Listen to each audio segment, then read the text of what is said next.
In this episode, we are going to show you the activity section of CLAAS Connect. And to do that, we're inside the file management menu of CLAAS Connect.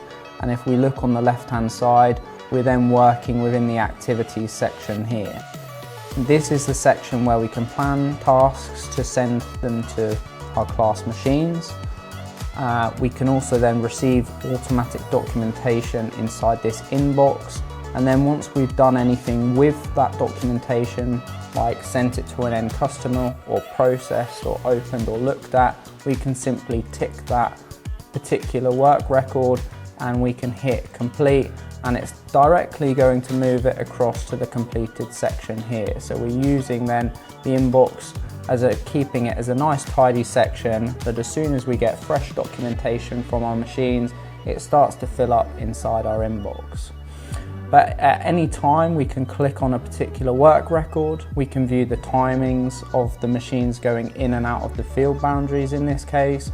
You see the duration, we see the total tonnage, we see the moisture content, and then all of the diesel consumption, our blue consumption, and even the CO2 emissions of that field as well as producing a yield map. To download it in an ISO XML format, all we're going to do is simply tick that work record, hit this export section here, and we can then export in an ISO XML version, and it's going to then take all of the counter values and the yield map in the ISO XML version directly there, and we just hit export as ISO XML, and it will then be directly downloaded into our downloads menu on our computer.